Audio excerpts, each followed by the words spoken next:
भाइयों और बहनों, अगर आपने पीएम आवास योजना में आवेदन किया है तो ये वीडियो आपके लिए बहुत जरूरी है, क्योंकि सरकार ने साफ संकेत दिए हैं कि 2026 में पीएम आवास का पैसा आना शुरू होगा। लेकिन एक बहुत आम गलती की वजह से हजारों लोगों की किस्त अटक सकती है। इस वीडियो में मैं आपको साफ साफ बताऊंगा पैसा किस महीने आ सकता है किन लोगों का नाम नई सूची में है और कौन सी गलती सबसे ज्यादा पैसा रोक रही है। इसलिए वीडियो को अंत तक जरूर देखिए ताकि आपको साफ पता चल सके कि आपका पैसा आएगा या अटकेगा। सरकार की तरफ से जो संकेत मिल रहे हैं उनके अनुसार 2026 की शुरुआत से ही प्रधानमंत्री आवास योजना के तहत लाभार्थियों के खातों में राशि भेजने की प्रक्रिया शुरू की जा सकती है। यह पैसा किसी एजेंट, बिचौलिए या तीसरे व्यक्ति के माध्यम से नहीं आएगा, बल्कि सीधे उसी बैंक खाते में ट्रांसफर किया जाएगा जो पहले से सरकारी रिकॉर्ड में दर्ज और सत्यापित है। इसका सीधा मतलब यह है कि जिन लोगों के दस्तावेज पूरे हैं और जिनकी बैंक जानकारी सही है, उनके लिए अब इंतजार बहुत लंबा नहीं होना चाहिए। लेकिन यहीं पर सबसे बड़ी समस्या सामने आती है, जिसकी वजह से हजारों लोगों की किस्त अटक जाती है। कई मामलों में ऐसा देखा गया है कि लाभार्थी का नाम सूची में होने के बावजूद पैसा इसलिए नहीं आता क्योंकि बैंक खाता आधार से लिंक नहीं होता, खाता निष्क्रिय रहता है या आवेदन में दी गई जानकारी बैंक रिकॉर्ड से मेल नहीं खाती। कहीं मोबाइल नंबर बंद होता है तो कहीं नाम या जन्म तिथि में हल्का सा अंतर होता है। ऐसी स्थिति में सिस्टम खुद ही भुगतान रोक देता है और लाभार्थी को इसका तुरंत पता भी नहीं चलता। नई सूची को लेकर भी अब स्थिति धीरे धीरे साफ होती जा रही है। जिन लोगों ने पहले आवेदन किया था और पात्रता की सभी शर्तें पूरी की हैं, उनके नाम नई सूची में शामिल किए गए हैं। यह प्रक्रिया पूरे देश में एक साथ लागू नहीं होगी, बल्कि चरणबद्ध तरीके से आगे बढ़ेगी। कुछ राज्यों में पहले भुगतान शुरू होगा और उसके बाद बाकी राज्यों में धीरे धीरे यह प्रक्रिया पहुंचेगी। इसलिए अगर किसी दूसरे राज्य में पैसा आ गया और आपके यहाँ थोड़ा समय लग रहा है तो घबराने की जरूरत नहीं है। यह समझना बहुत जरूरी है कि यह योजना हर किसी के लिए नहीं है। जिनके नाम पर पहले से पक्का मकान दर्ज है, जिनके परिवार में किसी सदस्य के नाम पर संपत्ति है, जो सरकारी नौकरी में हैं या जिनकी पारिवारिक जानकारी योजना के नियमों से मेल नहीं खाती, वे इस योजना के दायरे में नहीं आते। कई बार लोग यही सोचकर परेशान होते हैं कि सब कुछ सही होने के बावजूद पैसा क्यों नहीं आया, जबकि असली वजह पात्रता से जुड़ी होती है। अब सवाल यह उठता है कि आपको क्या करना चाहिए। सबसे पहला कदम है अपने बैंक खाते की स्थिति खुद जांचना। यह सुनिश्चित कीजिए कि आपका खाता आधार से लिंक है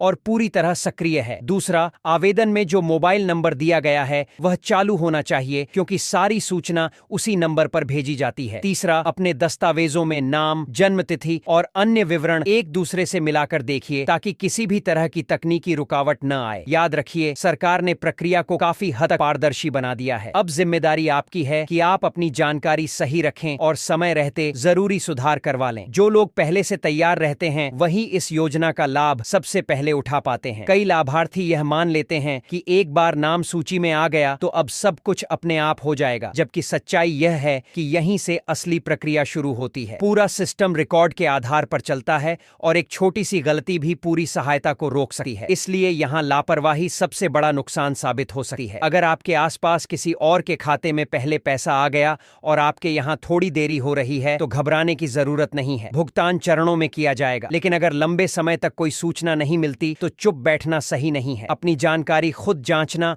और जरूरत पड़ने पर बैंक या संबंधित कार्यालय से संपर्क करना जरूरी हो जाता है। अब एक और जरूरी पहलू समझना बेहद जरूरी है, जिसे अक्सर लोग नजरअंदाज कर देते हैं। बहुत से लाभार्थी यह सोचते हैं कि अगर इस बार पैसा नहीं आया तो अगली बार अपने आप आ जाएगा। लेकिन हकीकत यह है कि सिस्टम हर चरण में जानकारी को दोबारा जांचता है। अगर किसी स्तर पर गड़बड़ी पाई जाती है तो अगली किस्त का रास्ता भी वहीं से रुक सकता है। कई मामलों में यह भी देखा गया है कि लाभार्थी का खाता लंबे समय से इस्तेमाल में नहीं है, केवाईसी अपडेट नहीं है या बैंक रिकॉर्ड में स्थिति स्पष्ट नहीं है। ऐसे मामलों में पैसा भेजने की कोशिश तो होती है लेकिन सफल नहीं हो पाती। इसके बाद लाभार्थी सिर्फ इंतजार करता रहता है और उसे यह समझ नहीं आता कि असली समस्या कहां है। इसी वजह से बार बार यह सलाह दी जाती है कि बैंक शाखा में जाकर अपने खाते की स्थिति खुद जांच लें। यह काम किसी और के भरोसे छोड़ना कई बार भारी पड़ सकता है। एक छोटी सी पुष्टि आपको महीनों की देरी से बचा सकती है। जिन लोगों ने समय रहते यह सावधानी बरती है, उनके मामलों में भुगतान अपेक्षाकृत जल्दी आगे बढ़ा है। ग्रामीण और दूर दराज के इलाकों में रहने वाले लोगों के लिए यह समस्या और भी गंभीर हो जाती है। वहां अक्सर सही समय पर जानकारी नहीं मिल पाती, मोबाइल नेटवर्क कमजोर रहता है और बैंक या कार्यालय तक पहुंचने में भी परेशानी होती है। ऐसे में कई योग्य लोग सिर्फ जानकारी की कमी के कारण पीछे रह जाते हैं। इसीलिए यह जरूरी है कि योजना से जुड़े लोग अपने आसपास के लोगों से बातचीत करें और सही जानकारी साझा करें। कई बार एक छोटी सी सही जानकारी किसी परिवार की पूरी जिंदगी की दिशा बदल बदल सकती है। एक और अहम बात यह है कि इस योजना में सिर्फ आवेदन करने वाले व्यक्ति की नहीं बल्कि पूरे परिवार की स्थिति देखी जाती है। परिवार के किसी सदस्य के नाम पर अगर पहले से संपत्ति दर्ज है तो वह रिकॉर्ड जांच में सामने आ सकती है। कई लोग यह सोचकर निश्चिंत रहते हैं कि घर उनके नाम पर नहीं है, लेकिन जांच परिवार के आधार पर होती है। गलत सलाह के कारण गलत जानकारी भरना भी एक बड़ी समस्या बन जाती है। शुरुआत में यह आसान लग सकता है, लेकिन बाद में वही जानकारी सबसे बड़ी रुकावट बन जाती है। इसलिए शुरू से ही सही जानकारी देना ही सबसे सुरक्षित रास्ता है। जो लोग अभी तक आवेदन नहीं कर पाए हैं, उन्हें सबसे पहले यह समझना चाहिए कि वे पात्र हैं या नहीं। बिना पात्रता समझे किया गया आवेदन सिर्फ समय और उम्मीद दोनों को नुकसान पहुंचाता है। सही जानकारी लेकर और नियम समझकर ही आगे बढ़ना समझदारी है। यह योजना सिर्फ एक बार का लाभ नहीं है। पहली राशि मिलने के बाद